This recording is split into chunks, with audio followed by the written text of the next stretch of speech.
काव्या और आरव की सगाई में हलचल मचने वाली है।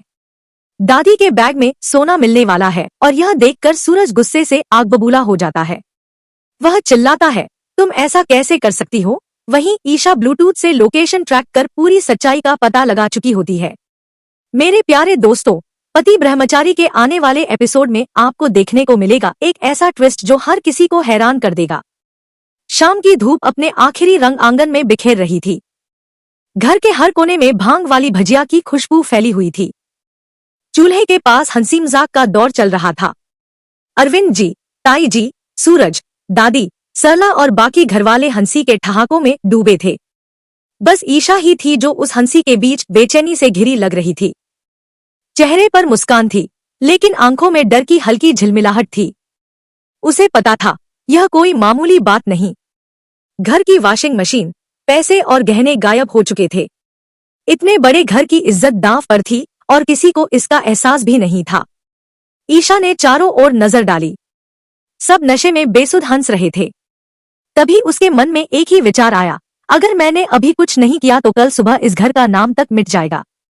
बिना किसी को कुछ बताए ईशा चुन्नी सिर पर डालती है और चुपचाप घर से निकल जाती है। रात का आधा हिस्सा बीत चुका था।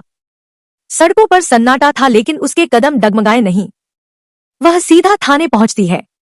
वहां उसने हिम्मत जुटाकर इंस्पेक्टर से कहा, साहब, हमारे घर से वॉशिंग मशीन, गहने और पैसे चोरी हो गए हैं। घरवाले नशे में हैं, कोई कुछ समझ नहीं पा रहा। मुझे आपकी मदद चाहिए। इंस्पेक्टर को उसकी आंखों में सच्चाई दिखती है। वह तुरंत नोटबुक निकालता है और कहता है, हम कोशिश करेंगे कि शाम तक सब वापस मिल जाए, लेकिन आपको भरोसा रखना होगा। ईशा सिर हिलाती है, मुझे सिर्फ भरोसा ही है। उधर घर में सभी नशे से जाग रहे थे। सिर भारी था। दादी सरला जी चीखी, अरे भगवान, गहने कहाँ गए? ये तो शगुन में देने थे। ताई जी घबरा गई, अगर वक्त निकल गया तो समाज क्या कहेगा? अरविंद जी के माथे पर पसीना था। गुलाब सिंह ने सूरज को डांटते हुए कहा, क्या कर रहे हो? सारी तैयारी रुक गई है। घर का माहौल बेकाबू हो गया। दादी सरला जी के मन में एक ही बात आई, अब तो ईशा पर इल्जाम लगाने का वक्त है। वह गुस्से में बोली, सब उस बहू की वजह से हुआ है। जब से वो घर में आई है अपशकुनी हो रहा है। मगर किस्मत को कुछ और ही मंजूर था। गली में सायरन बजा। सबकी धड़कनें तेज हो गई। गेट खुला और पुलिस अंदर आई। इंस्पेक्टर मुस्कुराते हुए बोला, हम किसी को गिरफ्तार करने नहीं आए हैं, हम तो आपकी चोरी हुई चीजें लौटाने आए हैं। पीछे से 2 सिपाही वॉशिंग मशीन, पैसे और गहनों के डिब्बे लेकर आए। सबके चेहरे पर राहत की लहर दौड़ गई। सूरज आगे बढ़ा और बोला, थैंक यू इंस्पेक्टर साहब। इंस्पेक्टर मुस्कुराया और बोला, थैंक हमें नहीं, ईशा जी को बोलिए। अगर ये थाने नहीं आती तो शायद ये सब चीजें कभी नहीं मिलती। पूरा घर सन्न रह गया।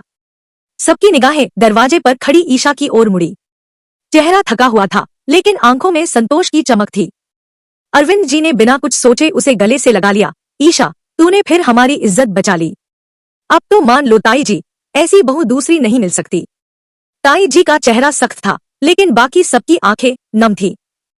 शायद उन्हें भी एहसास हो गया था कि जिसे वो अपशकुन समझ रही थी, वही इस घर की असली बरकत थी। सूरज कुछ देर तक ईशा को देखता रहा। उसके मन में कुछ अनकहे एहसास उठे। वह कुछ कहना चाहता था पर शब्द नहीं मिले। उसने हिचकिचाते हुए पूछा, ईशा जी, आप थाने कब गईं? ईशा मुस्कुराई, जब आप सब नशे में थे तब मैं वहां थी। किसी को जगाना ठीक नहीं लगा, इसलिए खुद चली गई। उसकी आवाज में कोई शिकायत नहीं थी, बस सच्चाई थी जो सूरज के दिल में उतरती चली गई। सूरज के मन में हल्की सी मुस्कान आई। फिर उसे अपने ब्रह्मचर्य के व्रत का ख्याल आया। मुझे इस भावना से दूर रहना चाहिए, लेकिन दिल के जज्बात भला काबू में कहाँ रहते हैं। उसकी नजरें बार बार ईशा की ओर उठती रहीं। उस रात वह देर तक छत पर टहलता रहा। आसमान में तारों की कतारें थी और हवा में किसी नई शुरुआत की खुशबू थी। उसे लगा, शायद अब उसका जीवन भी बदलने वाला है। नीचे आंगन में ईशा तुलसी के पास दिया रख रही थी। वो पल भर को रुकी, ऊपर देखा। सूरज की आंखों से आंखें मिली। कोई शब्द नहीं थे, पर बहुत कुछ कह दिया गया था। अगली सुबह घर में वही हलचल थी, लेकिन इस बार माहौल में अपनापन था। अरविंद जी ने हंसते हुए कहा, ईशा, अब तू इस घर की ढाल है। जो तूने किया वो कोई और नहीं कर सकता। सूरज बस मुस्कुरा दिया। उसे भी भरोसा हो चला था कि अब इस घर की इज्जत सही हाथों में है। ताई जी कुछ नहीं बोली, बस धीरे से ईशा की ओर देखा और अपने कमरे में चली गईं।